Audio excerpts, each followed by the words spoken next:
Well, Congresswoman Sidney Kamlager-Dove, she wanted to highlight the extent of these issues by asking her Capitol Hill colleagues if they know just how serious the situation is. Here's a social media video she put together. Hey, I'm Congresswoman Sidney Kamlager-Dove on the House Judiciary Committee. We are at our first markup, and I'm asking my colleagues if this is legal. I am here with a colleague and homie, Becca Balint, Congresswoman for the great state of Vermont. Are you a lawyer?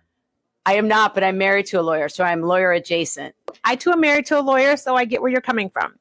So, Voldemort Vought is trying to dismantle the CFPB. Is this legal? This is not legal. Definitely not legal. The CFPB, the Consumer Financial Protection Bureau, was set up by Congress, and only Congress can dismantle it. She said it right here first. Thank you. I am with Congressman Hank Johnson. Are you a lawyer? I am. So you know if legal, right? I do. All right, I have a question for you. The Trump administration is not complying with court orders to release foreign aid funding. Is this legal?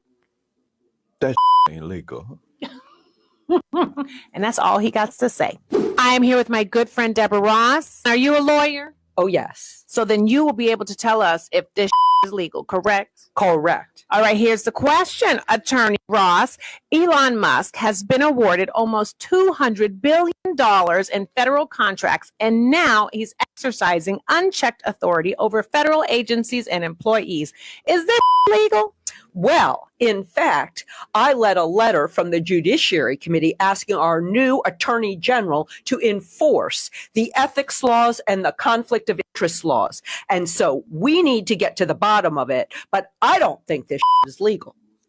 Girlfriend said it's a no. Okay, I am here with Congresswoman Scanlon, also on House Judiciary Committee. She's big time. Are you a lawyer? I am a lawyer. So then you know if it's legal, right? Absolutely. So my question for you is, Trump tried to end birthright citizenship with an executive order. Is this legal? Hell no.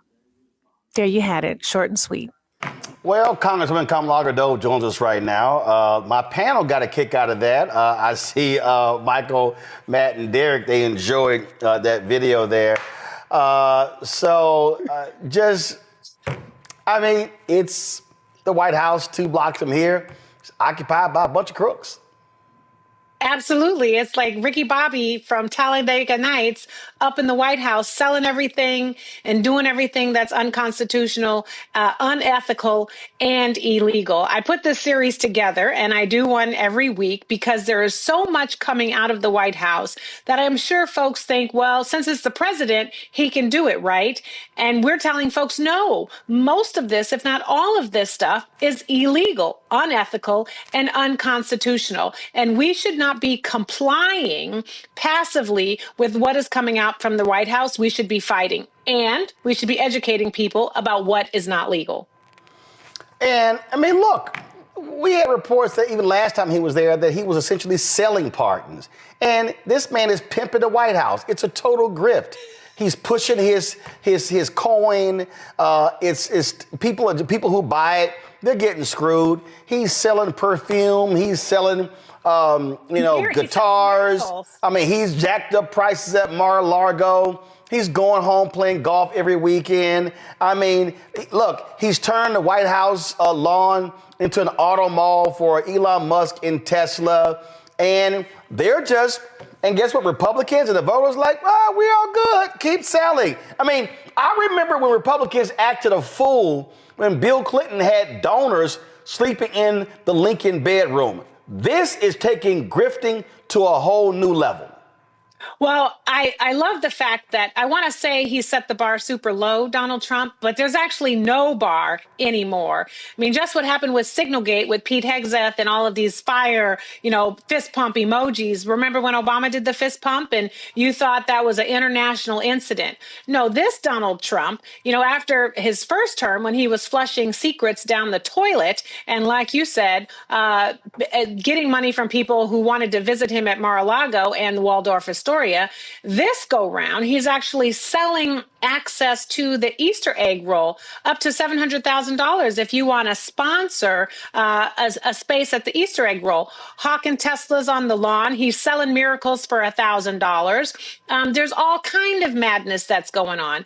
And similar to the CFPB and trying to shut that down, which is illegal, he's trying to do the same thing with the Department of Education. He's trying to do the same thing with the Postal Service. Those things are enshrined in the Constitution. The only entity that can start or stop the Department of Education or the Postal Service is Congress. And now here you have, temper tariff Trump not only cratering our economy with these crazy tariffs, but also doing all the stuff that is illegal and forcing us to take him to court. And you know this, Roland, now that the courts have been ruling in our favor more times than not, now he's trying to impeach judges and dismantle these lower courts. So we need the Supreme Court to clap back on this buck up coming from Donald Trump and remind everybody that the Constitution is not for sale.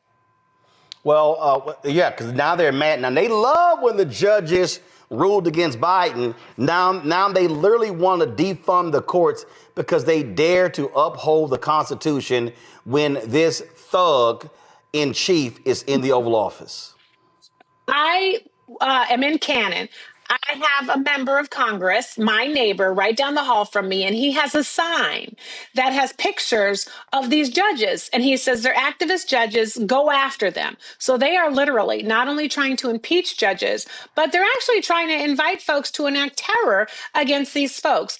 And Speaker Johnson has threatened to try to get rid of one of the lower district courts, maybe the Ninth Circuit, because they tend to be the most liberal, because he's upset that these judges are ruling against Donald Trump and not allowing him to break the law. That is why Is This Ish Legal is so important for us to share with the American people so they can see, just like you said, this man is a thug. He is up to no good in the neighborhood. He's trying to get rid of Social Security and Medicaid and Medicare while stuffing the pockets of his cronies who actually paid for him to become president. It is obscene. And if anyone else was doing this, there would be protests in the streets. Why these Republicans have become complicit and silent, I don't know. Because last I checked, and you notice, Roland, the stuff that this man is doing is impacting not just Democrats, but Republicans too. Yep, they don't care. Questions from each panelist. Matt, you're first. Yeah, Congresswoman, first, this was hilarious. So thank you for doing this. And I think it's important to give it to the American people in a way that's most easily digestible. But here's the question I have for you. What are you hearing behind closed doors from your Republican colleagues about why none of them are standing in the way of any of this craziness that we see at all? I suspect a lot of it is them trying to save their own skins. But since you're there on the ground, what are you hearing from your colleagues about why they will not stand up for right? Well, a lot of them are scared, and a lot of their family members are scared. They don't want to be primaried. They don't want to be threatened by X. And they're trying to figure out nice ways. But you cannot communicate with a bully, but they're trying to find nice ways to communicate with the administration, to have them see, where some of this stuff is going sideways. I mean, look what happened to J.D. Vance on the Signal chat. He actually had the nerve to say that he questioned some of the policies coming from Donald Trump, but he was going to let him go with them because he was the president, even though he had some questions. And what happened to J.D. Vance? They banished himself to Greenland. So now he's knocking on people's doors trying to sit on their couches in Greenland looking for some stuff to do because he had to go back to Donald Trump. Donald Trump wasn't worried about the leak. Donald Trump was worried about J.D. Vance not even showing fealty to him in a Signal chat. So all these Republicans are running scared, but we only need 3 of them to find some courage to rent some balls and stand up to Donald Trump. The other thing is this, look at what happened with Elise Stefanik. She was on her way with her glam squad to go to the UN. And then they said, oh, no, because they're scared about what's happening in Florida. They're scared about just what happened in Pennsylvania. So they are running scared because they know these policies are not good for the American people. Michael. Representative Kamlaga Dove, this is Michael Imhotep. So this is my 3rd time watching this video today. I cracked up each time. I wanted to know what has been the response from people who saw this latest video? What has been their response? And then also, what has been the response from maybe your constituents or people you've talked to who did not vote in the 2024 election, and they're looking at all this chaos taking place? So everyone loves the videos. I did not know that they would go viral and people would respond to them as positively as they have. And they've said, thank you. Thank you for speaking the truth, telling us what's up. Keep doing this. We need to know because we're fighting in the courts. We're fighting in Congress. And now we have to fight with the community and bring everyone together and realize and help people see that this is not D versus R so much as it is the country versus Donald Trump. There are a lot of folks who are saying they either have buyer's remorse because they voted for Trump, or they're really upset because they didn't think he would go this far this fast. And I'm like, boo, we told you, 2025. So, I'm not wiping away your tears, but you better get up in this foxhole with us because we got a lot of work to do. Derek? Right. All right. Yes. I appreciate the video as well. And I especially enjoyed the fact that you're highlighting these illegal and unconstitutional activities because we all know they used to say that they were the party of law and order. My question is around, are you planning to also highlight some of the things that they're legally doing, such as when they removed the former President Biden's cap on $5 on the overture fees? Are you highlighting that? Because I anticipate now that the Senate has removed that $5 cap, people are going to feel that pain when banks start charging them $10, $15, $25 overture. Do you plan on highlighting these policies that they're doing legally? Well, we're definitely going to talk about all of the things that he is doing that are not legal. And the sad part is there are so many things to talk about because this man is moving as quickly as fire in terms of enacting a lot of these things that are illegal. And yes, we are going to be talking about the things that he's doing things that are legal, but that are unwholesome, unethical, that are compromising to our safety. I have been talking a lot about the economy and what he is doing to crater the economy by trying to privatize all of these agencies. You got this man called Big Balls squatting in our government agency offices, trying to rewrite codes and prevent us from accessing our own money. You are going to allow banks to run roughshod and just let predatory lending go back up. You're also sort of, firing workers. Millions of workers are now going to be without collective bargaining rights or other kinds of protections. And they want to make all of these buildings vacant so that Elon and Donald and all of his cronies can buy them up. So it's a wholesale selling of our American economy and our government. So yes, we are working to kind of share all of these things because we want to reveal the madness and the grifting that is taking place. All right, Congresswoman, glad to have you on the show. Look forward to having you back. Feel free, let us know when you want to come and chop it up. Would love it. And from my alpha husband, I'm just sending continued greetings. Hello, I'm Isaac Hayes III, founder and CEO of Fanbase. Listen to what I'm about to tell you. The window to invest in Fanbase is closing. We've raised over $10.6 million of our $17 million goal. That means there's room for less than 6,370 people to invest in Fanbase for the average amount. The minimum to invest in Fanbase right now is $399. That makes you an owner in Fanbase today. Go to startengine.com/fanbase to invest. Why? Because current social apps have taken advantage of users for far too long, with content suppression, shadow banning, harmful racist content, and no real tools for monetization and equity. Fanbase has over 1.4 million users and counting, allowing anyone to reach all their following and monetize their content from day one. Social media is the new TV, and whoever owns the apps that distribute that content have the opportunity to own potential billion-dollar companies. While big platforms with uncertain futures are failing to serve their users, Fanbase is stepping up to fill the gap. Don't wait until it's too late. Invest now, invest for yourself and your future.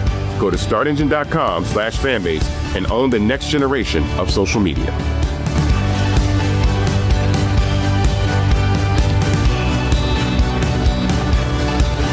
Duck Walk by Ariel Williams. Henrietta Wilkins rushes to church one Sunday morning, accidentally leaving her gate open. Her duck, Duckwisha, seizes the chance to take her 5 ducklings to the local pond. Along the way, the ducklings fall into a manhole, causing a town-wide rescue effort. After a frantic search, Duckwisha finds her ducklings safely swimming in the pond, and the heartwarming story makes local news. Meanwhile, Henrietta realizes her mistake and panics, but the firemen reunite her with Duckwisha and her ducklings, bringing a happy ending to their adventure. Get your digital copy today at lulubooks.com and experience the adventure in EPUB or PDF format. Make sure you have a compatible reader to dive into this unforgettable journey. Don't miss out, unlock the secrets, and let the story begin. The terms and conditions of a king, a new beginning. Ariel, with her young daughter Jasmine, walked into the optical lens store one day to find King being verbally attacked by his coworkers.